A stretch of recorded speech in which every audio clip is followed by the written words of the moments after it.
வணக்கம்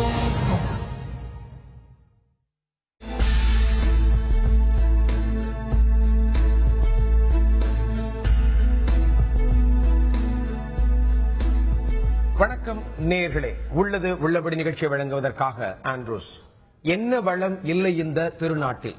இந்த வரி நமக்கெல்லாம் பரிச்சயப்பட்ட ஒரு வரி.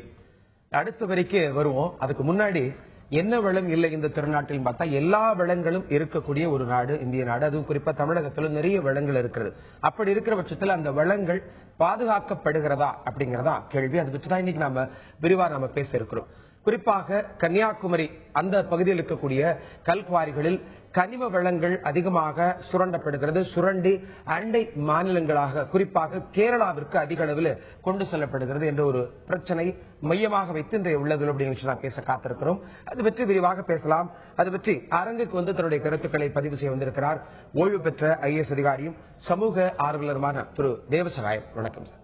இப்போ பொதுவா சட்டங்கள் இந்த கனிம வளங்களை இயற்கை வளங்களை பாதுகாக்கிறதுக்கு சட்டங்கள் எந்த அளவில் இருக்கு, அதை பற்றி சட்டங்கள் மனிதனால் இயக்கப்படுவது. ஓகே, அது அரசாங்கத்தை எலெக்ட் பண்றாங்க. அரசாங்கம் லெஜிஸ்லேச்சர், MLA, MPs அதை வச்சு சட்டங்கள் உருவாக்குறாங்க. அது ஒரு சைடு. என்ன ஒரு சைடு, ஒரு அரசாங்கத்துக்கு தலையாய கடமை என்ன, நம்பர் 1 டியூட்டி என்ன பொறுத்தவரை சொன்னீங்கன்னா இயற்கை வளங்களை பாதுகாக்கின்றது. ஏன்னா இயற்கை கொடுத்ததுதான், மனிதன் உருவாக்குறது ஒன்றுமே இல்லை. 7 விதமான இயற்கை வளங்களை பற்றி பாருங்க. அந்த 7 விதமான இயற்கை வளங்களும் கன்னியாகுமரி டிஸ்ட்ரிக்ட்ல இருக்கு. நிலம், நீர் அது பல இடங்கள்ல இருக்கு, காற்று எல்லா இடமும் இருக்கு. அது போக கன்னியாகுமரி டிஸ்ட்ரிக்ட்ல பாத்தீங்கன்னா காடு, கடல், மணல், மலை எல்லாமே இருக்கு. இந்த இயற்கை மனிதன் படைத்ததல்ல, அரசாங்கம் படைத்ததல்ல, இயற்கை ஆண்டவன் கொடுத்தது. ஒரு அரசாங்கத்துக்கு கடமை என்னவென்றால் அதை சிக்கனமாக பயன்படுத்தக்கூடாதுன்னு சொல்லல, மக்கள் நலனுக்காக பயன்படுத்த வேண்டும், வளர்ச்சிக்காக பயன்படுத்த வேண்டும். ஆனால் சிக்கனமாக பயன்படுத்தி அதை பாதுகாத்து இன்னும் வரப்போற ஜெனரேஷன்ஸ், எத்தனை ஜெனரேஷன் முன்னால வந்தாச்சு, எவ்வளவு என்ன ஜெனரேஷன் வரப்போகுது. நம்ம ஒரு 50, 60, 70 வயசு இருந்துட்டு போயிடுவோம், அவ்வளவுதான். அதுக்கப்புறம் வரவங்க எவ்வளவு இருக்கிறாங்க, அவங்க எங்க போவாங்க? ஒண்ணு அது. ரெண்டாவது, இந்த இயற்கை வளம் எல்லாம் நேற்று முந்தாந்து வந்ததில்லை. காலமாக மதுரையில இப்ப சகாயம் அவர்கள் அந்த இது பண்றாங்க, என்கொயரி பண்றாங்க இல்லையா, எனக்கு ஒரு ரிப்போர்ட் வந்தது. அந்த கல்லில் உடைச்சிருக்காங்க இல்லையா, கிரானைட்ஸ் 3 கோடி வருஷத்துக்கு முன்னால உருவான அந்த மலைகள், அதை உடைச்சு அதை 3-4 வருஷத்துக்கு உடைச்சாங்க. அதே மாதிரி கன்னியாகுமரியில் இப்பதான் டெலிபோன் கேட்டு வரேன். அங்கே 1.6 crore 16 million years old. இதெல்லாம் நேற்று நாளைக்கு இல்ல, இது உடைச்சா நேற்று நாளை உருவாக்கப்படுவதில்லை. அதனால இது இயற்கை வளத்தை சூறாடுறதுக்கு முன்னாலே அரசாங்க தலையான கடமை என்ன. ரெண்டாவது, 3 விதமான அரசாங்கங்கள் முடிச்சிருவேன். 3 வித அரசாங்கம். ஒன்னு மத்திய அரசு, ஒன்னு மாநில அரசு, அப்புறம் டிஸ்ட்ரிக்ட் லெவலையும் ஒரு அரசு இருக்கு, மாவட்ட அரசு, கலெக்டர். 3 பேருக்குமே ரெஸ்பான்சிபிலிட்டி. சட்டங்கள் பல இருக்கின்றன. அது நான் விரிவாக அப்புறம் நான் சொல்றேன். பல சட்டங்கள் இருக்கு. அந்த சட்டங்கள் இல்லாமலே நான் முதல்ல சொல்லுவார அரசாங்கத்துக்கு மாவட்ட நிலையிலோ மாநில அளவிலோ மத்திய அளவிலோ தலையான கடமை இயற்கை வளங்களை பாதுகாத்து சிக்கனமாக பயன்படுத்துவது. கண்டிப்பாக தொடர்ந்து பேசலாம் திரு தேவசகாயம். தேவசகாயம் குறிப்பிட்டது போல மிக முக்கியமான விஷயம், ஏற்கனவே மாவட்ட ஆட்சியர் சகாயம் அவரை பத்தி சொன்னதுனால அங்க இருக்கக்கூடிய இயற்கை வளங்கள் எவ்வளவு சுரண்டப்பட்டிருக்கு, எவ்வளவுகள் தோண்டப்பட்டிருக்குங்கிறத ஆய்வு செய்வதற்காக போன அந்த குழு இன்னமும் தோண்டி பாக்குறாங்க. ஏன்னா அந்த அளவுக்கு அவங்க தோண்டி எடுத்துட்டாங்களாம். அந்த குழுவுடைய அறிக்கை விசாரணை பாத்தீங்கன்னா 14 கட்டத்தையும் தாண்டி போய்கிட்டு இருக்கு. எவ்வளவு தூரம் இயற்கை வளங்கள் கனிம வளங்கள் சுரண்டப்பட்டிருக்கு அப்படிங்கறத சுட்டி காட்டுது. இந்த நிலையில கன்னியாகுமரி அப்படின்னு பார்த்தோம்னா அங்க இருக்கக்கூடிய மேற்கு தொடர்ச்சி மலைகள், அந்த மலையில கிட்டத்தட்ட இயற்கை வளங்கள் சூழ்ந்துள்ளது, பொதிந்துள்ள ஒரு பகுதி. அப்படிப்பட்ட ஒரு பகுதி சுரண்டப்படுகிறது, சூறையாடப்படுகிறது. இவர் சொன்னதுல மிக முக்கியமான ஒன்று என்னன்னா, அடுத்த தலைமுறையினருக்கு நாம் என்ன வைத்திருக்கிறோம் மீதி அப்படின்னு பார்த்தோம்னா அதையும் கூட இல்லாம எடுத்துட்டு போறாங்க அப்படின்னு சொல்லிட்டு. வழக்கமா கேரளாவை பொறுத்த வரைக்கும் ஒன்று சொல்லுவாங்க, காட்ஸ் ஓன் கண்ட்ரி அப்படின்வாங்க. ஏன்னா அங்க பாத்தீங்கன்னா கேரளா பார்டருக்குள்ள போனோமே பாத்தீங்கன்னா ஒரு பசுமை இருக்கும், ஒரு குளுமை இருக்கும். ஆனா அதே நம்ம தமிழ்நாட்டுக்கு வந்தா இருக்கிறதா அப்படின்னு பார்த்தா இல்ல. கண்டிப்பா கேரளாவோட ஜாஸ்தி கண்டிப்பா கன்னியாகுமரி அந்த டிஸ்ட்ரிக்ட்ல இன்னும் அதை விட அதிகமாக வளங்கள் இருக்கிறது, குளுமை இருக்கிறது. ஆனா அதை பாதுகாக்க தவறி விடுகிறோமா அப்படிங்கிற நிலைமை தான் இன்னைக்கு நம்ம பேசிட்டு இருக்கிறோம். இந்த சூழ்நிலையில கன்னியாகுமரி மாவட்டத்தில் இருக்கக்கூடிய அந்த பகுதி மக்கள் அந்த பிரச்சனை சூழ்ந்த கருத்துக்களை சொல்லியிருக்கிறார்கள். என்ன சொல்லுகிறார்கள் பார்க்கலாம். இந்த மலையை கேரளத்து கார்ப்பரேட் கம்பெனிகள் அடித்து நொறுக்கி குமரி மாவட்டத்தினுடைய இயற்கை எழிலை அழித்த வேளையில் குமரி மாவட்டத்தினுடைய பொதுமக்களும் விவசாய பெருங்குடி மக்களும் சமூக ஆர்வலர்களும் போராடியதன் காரணமாகவும் தந்தி தொலைக்காட்சி நிகழ்ச்சி தொடர்ந்து இந்த கருத்துக்களை அரசினுடைய கவனத்திற்கு கொண்டு சென்றதன் காரணமாகவும் அன்றைய மாவட்ட ஆட்சித்தலைவராக இருந்த மரியாதைக்குரிய நாகராஜன் அவர்கள் அந்த கேரளத்து கார்ப்பரேட் கம்பெனிகளுக்கு பாறை உடைப்பதற்கான உரிமத்தை ரத்து செய்து மேற்கு தொடர்ச்சி மலையை பாதுகாத்தார்.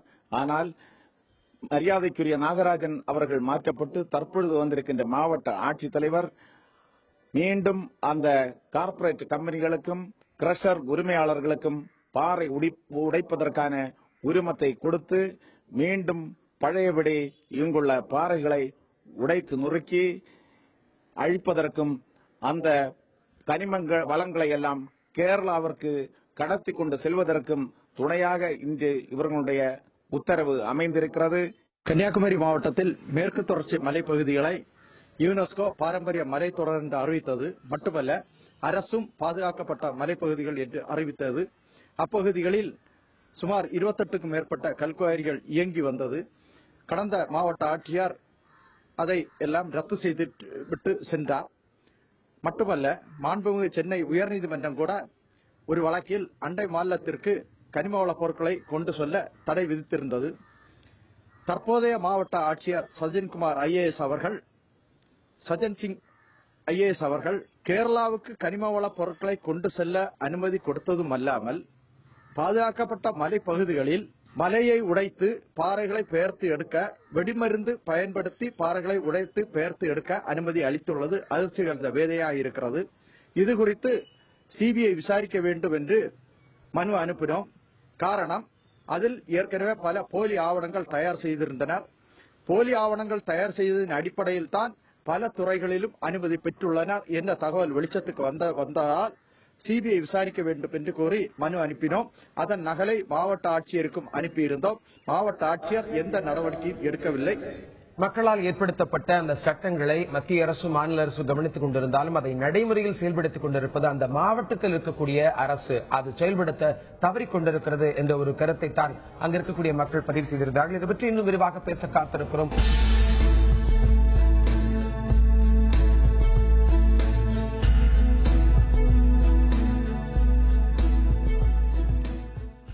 பாதுகாக்கப்படுகிறதா மேற்கு தொடர்ச்சி மலை? அங்க இருக்கக்கூடிய பிரச்சனை, அங்க ஏற்கனவே இருக்கக்கூடிய மக்கள் எல்லாமே சொன்னாங்க, அந்த மேற்கு தொடர்ச்சி மலை என்று சொல்லக்கூடிய ஒரு மலை யுனெஸ்கோவால் பாதுகாக்கப்பட வேண்டிய ஒரு பகுதி என அறிவிக்கப்பட்ட ஒரு பகுதி. அப்படிப்பட்ட பகுதியில குறிப்பா இன்னும் ஆழமாக சொல்ல போனால் மக்களே அங்க வாழ்வதற்கு வசிப்பதற்கு அனுமதி கிடையாது. ஆனா அதுல வெடிமருந்து வைத்து அதை தகர்த்து அதை எடுப்பதற்கு உண்டான அனுமதி தற்போது வழங்கப்பட்டிருக்கிறது என்ற ஒரு குற்றச்சாட்டு முன் வச்சிருக்காங்க. இந்த நிலையில திரு தேவசகாயம் அவங்கள்ட்ட நான் கேட்க நினைக்கிறது, இப்ப மாவட்ட ஆட்சியர் புதிதாக வந்த மாவட்ட ஆட்சியர் இதை அனுமதிக்கிறார். இது போன்ற ஒரு செயல்கள் செய்வது எங்களுக்கு ரொம்ப வருத்தமா இருக்கு அங்க கூடிய மக்கள் சொன்னாங்க. இது மாவட்ட ஆட்சியரே இதை செய்துவிட முடியுமா? அதற்கு சாத்தியம் இருக்கிறதா? மாவட்ட ஆட்சியர் செய்துவிட முடியாது. மேலிருந்து உத்தரவு இல்லாமல் செய்யவும் மாட்டார்கள். ஒரு தவறான ஒரு காரியம், சட்டத்துக்கு எதிரான ஒரு காரியம் மாவட்ட ஆட்சியர் மேலிருந்து உத்தரவு வந்தாலும் செய்யக்கூடாது. அது வேற விஷயம். அதுக்கு முன்னால சட்டத்தை பற்றி ஒரு சின்ன வார்த்தை சொல்றேன். இந்த சட்டத்துக்கு இந்தியாவை பொறுத்த மட்டும் முழுமையான சட்டம் என்வைரன்மெண்டல் ப்ரொடெக்ஷன் ஆக்ட், சுற்றுச்சூழல் பாதுகாப்பு சட்டம்ங்கிறது 1986 ஏற்றப்பட்டது. அது கீழே தான் வேரியஸ் மற்ற ரூல்ஸ் ரெகுலேஷன்ஸ் எல்லாம். அதுல ஒண்ணு முக்கியமான என்வைரன்மெண்டல் கிளியரன்ஸ் வாங்கணும். இந்த மாதிரி ப்ராஜெக்ட், அதாவது இந்த இயற்கை வளங்களை இங்கே தோன்றி போற எடுக்க வேண்டுமானால் அதற்கு government of India ministry of environment ஃபாரஸ்ட்ல இருந்து என்வைரன்மெண்டல் கிளியரன்ஸ் வாங்கணும். அது அப்படி ஒரு ரூல் இருக்கு. அந்த ரூலை 2004 சுப்ரீம் கோர்ட் கிளியர் தெளிவாக எழுதியிருக்காங்க. வெஸ்டர்ன் காட் இந்த மாதிரி என்வைரன்மெண்டல் ப்ரொடெக்ட் ஏரியா யுனெஸ்கோ சொன்னீங்க இல்லையா, அந்த ஏரியாவில் அதாவது அந்த ஃபாரஸ்ட் ஏரியா டிக்ளேர் ஆன ஃபாரஸ்ட் ஏரியா, இந்த அங்க உள்ள மலைகள் எல்லாமே ஃபாரஸ்ட் ஏரியா தான். அங்க இருந்து 10 கிலோமீட்டர் வரை இந்த மாதிரி ஸ்டோன் குவாரிங் பண்றதுக்கு environmental clearance government of India ministry of environment forest எடுக்கணும். அது எடுக்கவே இல்லை. அது எடுக்காம இருந்தா பண்ணா வந்து மிகப்பெரிய பெரிய குற்றம். ரெண்டாவது, நீங்க யுனெஸ்கோ ப்ரொடெக்ஷன் இதுல வந்ததுக்கு அப்புறம் இவங்க வந்து இது வந்து ப்ரொடெக்ட் ஏரியாவில் வந்து யாரும் வயலேட் பண்ணக்கூடாது. அது ரெண்டாவது. மூணாவது வந்து ஸ்டேட் லெவல்ல கூட ஹில் ஏரியாஸ் ப்ரொடெக்ஷன் ஆக்ட்னு ஒரு ஆக்ட் இருக்கு. அந்த ஆக்ட்லயும் 41 தகசீல் வந்து டிக்ளேர் பண்ணிருக்காங்க பூரா ஸ்டேட்ல. கன்னியாகுமரி டிஸ்ட்ரிக்ட்ல 4 தகசீல் அதுக்குள்ள வருது. 4 தகசீல் தான் கன்னியாகுமரி 4 அதுக்குள்ள வருது. அப்ப என்டையர் கன்னியாகுமரி டிஸ்ட்ரிக்ட் வந்து ஹில் ஏரியாஸ் ப்ரொடெக்ஷன் ஆக்ட்ல அதாவது பாதுகாக்கப்பட்ட இடம். அங்க வந்து அந்த மலைகள், மலையை சுற்றியுள்ள இடங்கள், அங்க வீடு கட்ட கூட நீங்க பெர்மிஷன் வாங்கணும். வீடு கட்டுறது கூட கஷ்டமா இருக்கு. இந்த மாதிரி பாறைகளை உடைச்சு, அதுவும் ஹை எக்ஸ்ப்ளோசிவ் வச்சு உடைச்சு பண்றது மன்னிக்க முடியாத ஒரு குற்றம். இப்போ கலெக்டர் பண்றாரு, முந்தி உள்ள கலெக்டர் பண்ணல, இவரு பண்ணுங்கிறது அந்த விஷயத்துக்கு வரேன். நாகராஜன் முந்தி கலெக்டரா இருந்தார். அவர்கிட்ட நான் என்ன கேள்விப்பட்டேன், அவர்கிட்ட நிறைய பிரஷர் போச்சு. போய் அவரு பண்ண மாட்டேன்னு சொல்லிட்டாரு. அவருக்கு உடம்பு கொஞ்சம் சரியா இருந்தாலும் அவர் மாத்திட்டாங்க. இவர் வந்து அதே பிரஷர் போட்டு பல 100 கோடி ரூபாய் ஊழல் இது கொடுத்து லஞ்சமா கொடுத்து பண்ணதாக அங்க பரவலாக பேசிக்கிறாங்க. எவ்வளவு தூரத்துக்கு உண்மை எங்களுக்கு தெரியாது. ஆனா இப்ப நடக்கிறது பார்த்தா ஹை எக்ஸ்ப்ளோசிவ் வச்சு உடைக்கிறாங்க. உடைச்சிட்டு எங்க கொண்டு போறாங்க? வேற ஒரு மாநிலத்துக்கு கொண்டு போறாங்க. அது அதோட பெரிய கிரைம். அதாவது நான் முந்தி சொன்னது மாதிரி இயற்கையை சிக்கனமாக பயன்படுத்த வேண்டும். லோக்கல் ஏரியாவுக்கு ஏதாவது தேவைன்னா சிக்கனமாக இவ்வளவு கொஞ்சம் எடுத்துக்கப்பா, இவ்வளவு கொஞ்சம் எடுத்துக்க, லோக்கலுக்கு பயன்படுத்தி. என்ன வீடு கட்டணும் இல்ல, மக்களும் வாழணும் இல்லையா, கம்ப்ளீட்டா பண்ணக்கூடாதுன்னு சொல்ல முடியாது. அதை ரெகுலேட் பண்றது கலெக்டருக்கு வேலை. ஆனா அதை விட்டுட்டு ஹை எக்ஸ்ப்ளோசிவ் வச்சு உடைச்சி அதை வேற ஒரு மாநிலத்துக்கு அனுப்பி பணம் பண்ணி 100 கோடிக்கணக்கான லஞ்சம் கொடுத்து பண்றதுங்கிறது மன்னிக்க முடியாத ஒரு குற்றம். கலெக்டர் அப்படி பண்ணியிருந்தால் அவரையும் மன்னிக்க முடியாது. உடனே இந்த உத்தரவை விட்ரா பண்ண வேண்டும். கண்டிப்பாக தொடர்ந்து பேசலாம் திரு தேவசகாயம். மாவட்ட ஆட்சியராக இதை செய்திருக்க வாய்ப்பில்லை. அதே நேரத்தில் வேறொரு இடங்களில் பிரஷர் மேலிடங்கள்ல இருந்து பிரஷர் வராம இந்த காரியங்கள் செய்ய முடியாது. அதே நேரத்தில் அங்க இருக்கக்கூடிய மக்கள் வேறு என்ன மாதிரியான பிரச்சனைகளை இன்னும் சந்திக்கிறார்கள் பார்க்கலாம். அந்த மலையை உடைப்பதன் விளைவாக விவசாயத்திற்கு குமரி மாவட்டத்திலே பயன்பட்டுக் கொண்டிருக்கின்ற சிற்றார் அணை மிகவும் ஆபத்தான சூழ்நிலையை எட்டக்கூடிய ஒரு சூழ்நிலையை நடைபெற்றுக் கொண்டிருக்கிறது. அதுபோன்று அந்த பகுதியிலே வாழக்கூடிய நூற்றுக்கணக்கான பொதுமக்கள் வீடுகளை இழந்து, உடைமைகளை இழந்து, விவசாய நிலங்களை இழந்து இன்று வெளியேறக்கூடிய நிலையிலே, ஆபத்தான நிலையிலே இருக்கின்றார்கள். இந்த மலை வளம், மலையில் இருக்கக்கூடிய மரங்கள் இவை அனைத்தும் அழிக்கப்படுவதால் பல்லுயிர் பெருக்கம் பாதிக்கப்படுகின்றது. உயிரினங்களுடைய அழிப்பு என்பது ஒரு சங்கிலி தொடரை போன்றது. ஒரு உயிரினம் அதை மட்டும் அழிவதோடு நின்று கொள்வதில்லை. அது அடுத்த உயிரினத்தை பாதிக்கின்றது, அடுத்த உயிரினத்தை பாதிக்கின்றது. கடைசியாக மனிதன் ஒட்டுமொத்தமாக பாதிக்கப்படக்கூடிய சூழல். எனவே இந்த இயற்கை வளத்தை பாதுகாப்பதற்காக, மலை வளத்தை, கடல் வளத்தை, நீர் வளத்தை, நில வளத்தை பாதுகாப்பதற்காக அரசை நாங்கள் வலியுறுத்துகின்றோம். பாதுகாக்க வேண்டும், அழிப்பதற்கு துணை போகக்கூடாது என்ற எங்களுடைய வலுவான கோரிக்கையை நாங்கள் அரசினுடைய பார்வைக்கு கொண்டு செல்லுகின்றோம். கேரளாவில் தடை செய்யப்பட்டுள்ள கல்குவாரி பணி என்பது குமரி மாவட்டத்தில் மட்டும் எப்படி சாத்தியம் என்பது இந்த அதிகாரிகளுக்கு தான் வெளிச்சம். இந்த நிலைமை தொடர்ந்தால் குமரி மாவட்டமும் சிறிது சிறிதாக பாலைவனமாக மாறிவிடும். மேற்கு தொடர்ச்சி மலை என்பது இல்லாமல் போகக்கூடிய ஒரு சூழ்நிலை ஏற்பட்டுவிடும். ஆகவே அரசு உடனடியாக உச்சநீதிமன்ற தீர்ப்புக்கும் பல்வேறு சட்டப்பிரிவுகளுக்கும் உட்பட்டு இந்த மாவட்டத்தில் இயங்கிக் கொண்டிருக்கின்றன அனைத்து கல்குவாரிகளையும் உடனே தடை செய்ய வேண்டும் என்று நாங்கள் கேட்டுக்கொள்கிறோம். நீதிமன்றம் உத்தரவு பிறப்பித்தும் கூட கேரளாவுக்கு இந்த கல் பாறைப்பொடியை கடத்துகின்ற ஒரு சூழ்நிலை நடந்து கொண்டிருக்கிறது. இதற்கு எந்த விதத்தில் அனுமதி கொடுத்தார்கள், எப்படி கொடுத்தார்கள் என்பது எங்களுக்கு தெரியவில்லை. ஏற்கனவே பலகட்ட போராட்டங்களை நடத்தித்தான் இந்த மாவட்ட நிர்வாகம் வந்து இதனை நிறுத்தி தந்தது. தமிழக அரசு உடனடியாக இதில் தலையிட வேண்டும். அதே போல இந்த மேற்கு தொடர்ச்சி மலை மட்டும் அடிக்கப்படுமானால் கண்டிப்பாக இங்கு இருக்கின்ற 2 அணைக்கட்டுகள், அதே போல இங்கு இருக்கிற மக்கள் வாழ்வாதாரங்கள் மிகவும் பாதிக்கப்படும். மட்டுமல்ல, மழை கன்னியாகுமரி மாவட்டத்தில் மழை இல்லாத ஒரு நிலைமை ஏற்படும். ஏற்கனவே இந்த பாறை கொடுக்கப்பட்ட அளவை நாட்களுக்கு முன்னாலே கொடுத்த அளவை மீறி பாறை அடிக்கப்பட்டதாக புகார் இருந்ததன் அடிப்படையில் தான் கல்லை அளவு செய்து அதிகமாக அடிக்கப்பட்டிருக்கிறது என்று இதனை நிறுத்தி வைக்கப்பட்டது. கண்டிப்பாக இந்த மதுரை கல்குவாரிகள் கணக்கெடுக்கப்பட்டது போல இந்த பகுதியில் கணக்கெடுக்கப்பட வேண்டும். குமரி மாவட்டம் பாலைவனமாக மாறக்கூடிய ஒரு சூழல் இருக்கிறது. மேற்கு தொடர்ச்சி மலையே சிதைந்து போகக்கூடிய ஒரு அபாயம் ஏற்பட்டிருக்கிறது என்று தங்களது கருத்தை பதிவு செய்திருக்கிறார்கள். இந்த நிலையில் ஏற்கனவே நீதிமன்ற உத்தரவும் அந்த பகுதியில் தடை விதிக்கப்பட்ட ஒரு பகுதியாக அறிவிக்கப்பட்டிருக்கிறது. அப்படி இருக்கையில் இது தொடர்ந்து நடைபெறுவதற்கான காரணம் என்ன? தொடர்ந்து பேசலாம்.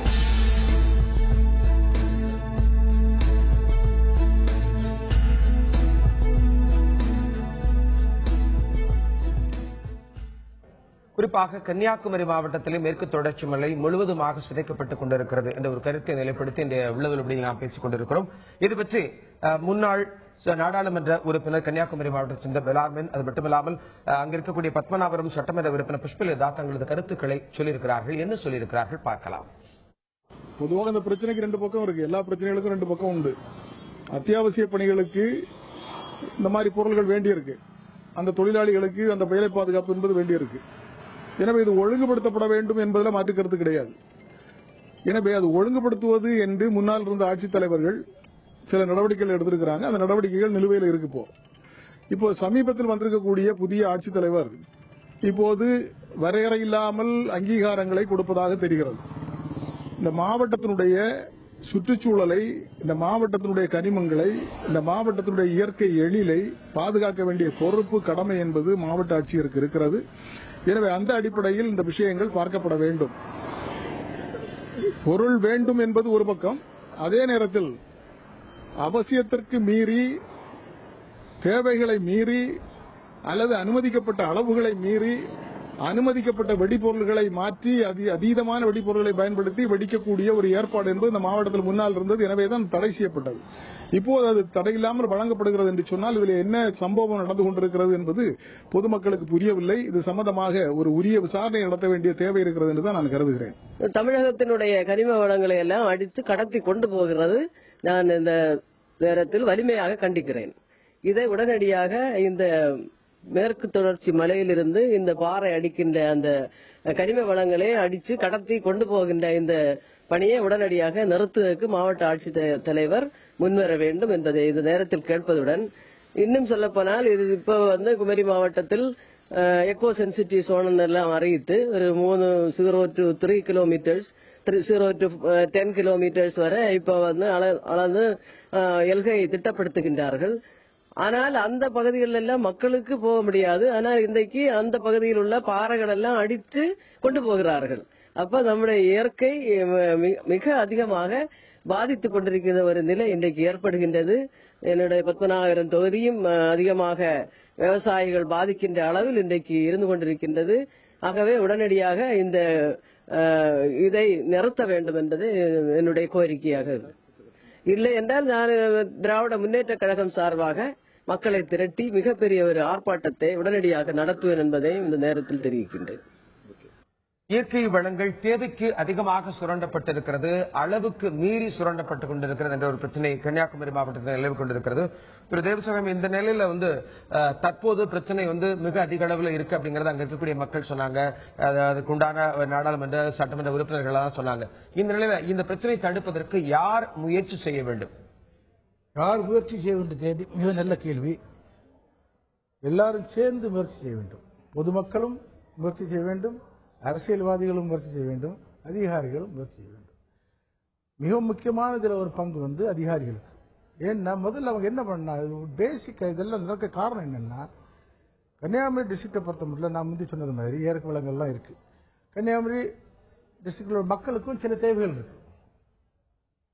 அந்த தேவைகளை எப்படி பூர்த்தி பண்ண வேண்டியது என்றது முதல்ல ஒரு மாவட்ட ஆட்சியர் கன்னியாகுமரி டிஸ்ட்ரிக்ட்ல மக்களுக்கு என்ன தேவை, இந்த இயற்கை வளங்கள் என்ன தேவை எடுத்தா அவங்க தேவை பூர்த்தி செய்யப்படும், அதை ஒரு ஸ்டடி பண்ணிட்டு அதுக்கு தேவையான அளவு அவங்களுக்கு பெர்மிஷன்ஸ் கொடுக்கலாம். சட்டத்தில் அதுக்கு இடம் இருக்கு.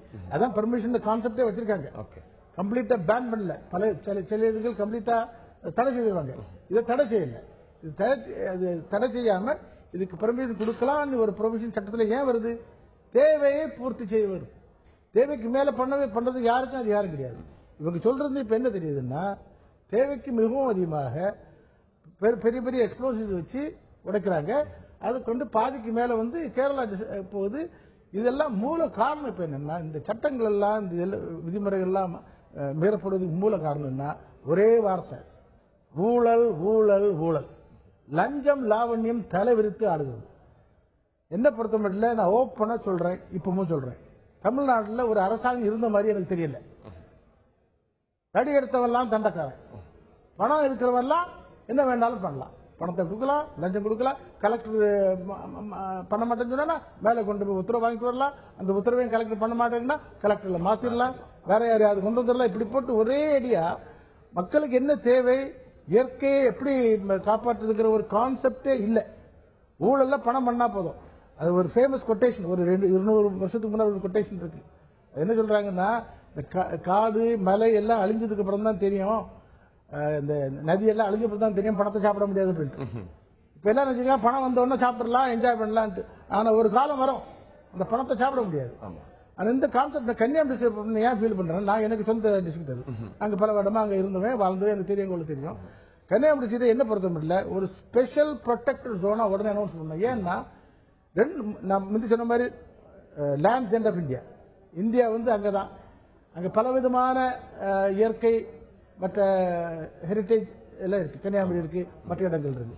ரெண்டாவது மேற்கு தொடர்ச்சி மலைக்கு அங்கதான் டைம், அங்கதான் போய் எண்ட் ஆகுது.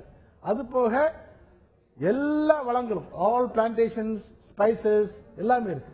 அப்புறம் வந்து கடற்கரை இருக்கிறதுனால அது ஒரு என்வைரன்மெண்டலி ப்ரொடெக்டட் டிஸ்ட்ரிக்டா டிக்ளேர் பண்ணி அதுல வந்து கம்ப்ளீட்டா ப்ரோஹிபிட் பண்ணி கண்டிப்பா மக்களுக்கு என்ன தேவையோ அதை மினிமம் முதல்ல வந்து ஸ்டடி பண்ணணும். கண்டிப்பா ஸ்டேட் கவர்மெண்ட் டிபார்ட்மெண்ட் ரெஸ்பான்ஸ் செய்து தேவைக்கு ஏற்ப உள்ள பெர்மிஷன் கொடுத்துக்கிட்டு மற்ற எல்லாம் கம்ப்ளீட்டா ஸ்டாப் பண்ணும். உங்களுடைய கருத்துக்கு நன்றி திரு தேவசகாயம். தேவசகாயம் அவர் குறிப்பிட்டது போல மத்திய அரசு, மாநில அரசு, மாவட்டத்தில் ஆட்சி செய்யக்கூடிய மாவட்ட ஆட்சியருக்கு உண்டான அந்த அதிகாரம் இவை எல்லாம் இணைந்து செய்ய வேண்டும். இதையும் தாண்டி பொதுமக்களுக்கு அது ஒரு விழிப்புணர்வு ஏற்படுத்த வேண்டும். அரசு அதற்குண்டான காரியத்தை செய்ய வேண்டும். இருந்தாலும் குறிப்பாக மேற்கு தொடர்ச்சி மலை என்பது இயற்கை வளம் சூழ்ந்த ஒரு பகுதி. அதுல மக்கள் தொகை பெருகுது, தேவை அதிகமா இருக்கு. அப்படின்னாலும் கூட அந்த தேவைக்கு ஏற்றாற் போல கொடுக்கக்கூடிய அனுமதிக்கு ஏற்றாற் போல இந்த இது போன்ற வளங்கள் எடுக்கப்பட வேண்டும். அது சுரண்டப்படக்கூடிய ஒரு நிலையில் இருக்கக்கூடாது. கண்டிப்பாக அது தடுக்கப்பட வேண்டும் என்ற ஒரு கருத்தை திரு தேவசாயம் அவர்கள் சொன்னார். இந்த அரங்கத்தின் தன்னுடைய கருத்துக்களை பதிவு செய்த திரு தேவசாயம் அவர்களுக்கு நன்றி. பார்த்த நேயர்களுக்கும் நன்றி. நேயர்களை தொடர்ந்து மற்ற நிகழ்ச்சி சந்திப்போம்.